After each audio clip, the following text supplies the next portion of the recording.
Sa wakas, magkikita na nga muli sina Dato Raman at Jalil. Masasabi na rin ni Dato Raman kay Jalil ang buong katotohanan. Dumating na nga sina Dato Raman at Jamila sa kanilang tagpuan ni Jalil. Ngunit hindi nila alam, nakasunod pala sa kanila si Felix. Sa kanilang pagkikitang tatlo, sinabihan kagad ni Jalil ang kanyang ama na unti-unti nang bumabalik ang kanyang alaala. Alam na niya ang totoo na sina Doktora Teresa at Marcos ang kanyang nawawalang pamilya. Sinabihan ni Jamila ang kanyang kaka Jalil na yan din ang gustong sabihin sa kanya ng kanilang ama. Kaya ang gusto ng kanilang ama na makausap siya ng personal. Dito na nga sinabi ni Dato Raman kay Jalil ang buong katotohanan na tungkol sa kanyang tunay na pagkatao at kung paano niya ito nailigtas mula sa pagsabog ng barko. Sinabi na rin ni Dato Raman ang kanyang totoong pangalan kay Jalil na siya si Hassan Wadi. Pinalitan lang niya na Dato Raman Abu Bakar dahil natatakot siya na kapag nalaman ng mga sindikato kung nasaan siya, kapag natagpuan siya ay papatayin siya nito ng mga sindikato at baka pati si Jalil ay madamay. At yun ang ayaw mangyari ni Dato Raman na madamay si Jalil dahil sa kanyang mga kagagawan. Sinabihan ni Jamila ang kanyang kaka Jalil na ito ang dahilan kung bakit gusto siyang makausap ng personal ng kanilang ama. Pero natatakot ang kanilang ama na baka magalit siya sa kanya. Humihingi naman ito ng tawad si Dato Raman kay Jalil. Sinabihan ni Jalil ang kanyang ama na anong kapatawaran ang hiningi niya sa kanya. Kung hindi dahil sa kanya, kung hindi niya inilagay ang kanyang sarili sa panganib para iligtas siya, eh di sana patay na siya ngayon. Pinaramdam nila sa kanya ang pagmamahal ng isang pamilya.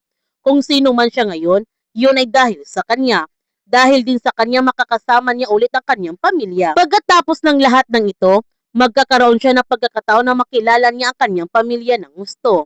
Kahit kailan, hindi siya nagalit sa kanya.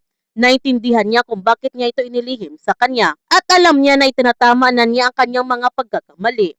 Kaya tatapusin niya ang kanyang misyon para matapos ng lahat ng kaguluhang ito. Paparusahan niya ang dapat maparusahan para makalaya na siya sa kanyang nakaraan at nagyayakapan nga silang tatlo ng mahigpit. Pagkatapos nilang mag-usap, inihatid ni Jalil sina Jamila at Dato Raman sa sasakyan ni Omar at nagtataka nito si Felix kung anong ginagawa rito ni Espina. Dito na nga pinagtagpi-tagpi ni Felix sa kanyang investigasyon noon sa pagkatao ni Espina at Jalil na kahit anong research niya, wala siyang nakikita na record. Kaya napagtanto na nga niya na si Jalil at Espina ay iisa nito. Pinuntahan naman ni Jalil si Doktora Teresa sa ospital at napakatahimik nga niya nito. Nagtanong si Doktora Teresa kay Jalil kung may problema ba siya. Pero hindi sumagot nito si Jalil at niyakap niya na mahigpit ang kanyang ina. Sinabihan ni Doktora Teresa si Jalil kung may problema siya, pwede siya nitong puntahan. Pakikinggan niya ito. Hindi naman sinabi ni Jalil kay Doktora Teresa na siya si Gabriel dahil hindi pa tapos ang kanyang misyon. Sa pagpasok ni Jalil sa headquarters, sinusundan siya nito ng tingin ni Felix at nung nakita ni Jalil si Marcos, tinitingnan lamang niya ito at wala siyang balak na sabihin kay Marcos ang totoo na siya si Gabriel dahil tatapusin muna niya ang kanyang misyon bago niya sabihin kay Marcos at Doktora Teresa na siya si Gabriel. Nung nakita ni Marcos si Jalil, nilapitan niya ito para sabihan na kailangan nilang mag-usap at napansin naman ni Marcos ng tahimik nito ni Jalil kaya tinanong niya ito kung okay lang ba siya. Ang sagot ni Jalil, okay lang siya at ano ang kanilang pag-uusapan nito. Sinabihan ni Marcos si Jalil na pumunta sila sa war room. Sa kanilang pagdating sa war room, sinabihan ni Marcos sina Jalil, Osman at Zuelo na may nakuhaan siya ng mga litrato at videos na pwede sana nilang gamitin bilang ebidensya. Nagtanong nito si Jalil kung nasaan na. Ang sagot ni Marcos na dinurog nila ang kanyang cellphone. Kaya inis na inis nga nito si Azuelo dahil ito na sana kanilang pagkakataon para huliin si General Madrigal. Sinabihan ni Azuelo silang tatlo na hindi bali, makakakita rin sila ng ebidensya. Bigla naman tumunog ang cellphone ni Osman at nagulat siya nito sa kanyang nakita. Kaya pinanood niya kagad nila Jalil, Marcos Azuelo ang pahayag ng presidente. Dahil sasabihin na nga ni Natalia kung sino ang kanyang bagong chief on staff ay walang iba kundi si General Carrillo. At sobrang nagulat nito sina Osman, Marcos, Jalil at Azuelo sa announcement ng presidente. Makikita mo sa kanilang pagmukha ang pagkainis nito. Ang sabi ni Marcos na ito talagang binabalak ni Carrillo. Ang sabi ni Azuelo at malamang, yung assassination plot ay pinapalabas yun para lang makuha niya ang tiwala ng presidente. Ang sabi ni Jalil na mas makapangyarihan na si Carrillo ngayon, pinapadama lang sila.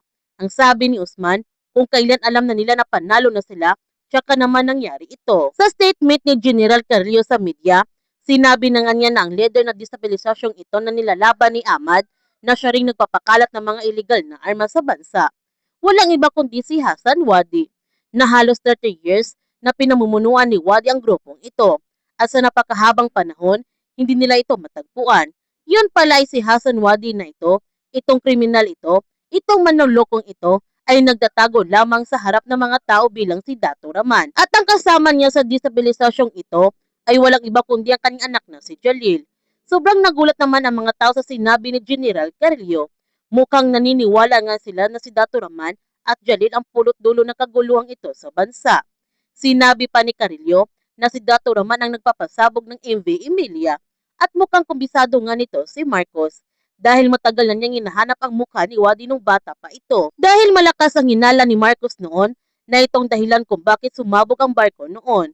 Habang sina Dato Raman at Jalil, naiinis naman sila sa kasinungalingan na sinabi ni General Carrillo at natatawa naman ng mga alipores ni General Carrillo sa kasinungalingan na sinasabi ni General Carrillo sa buong bansa. At mukhang ito na ang kanilang tagumpay sa kanilang mga pinaplano. Ano pa kaya ang mga binabalak ni General Carrillo? Yan ang ating abangan sa nalalapit na pagtatapos ng The Vlad vs. Jyoti.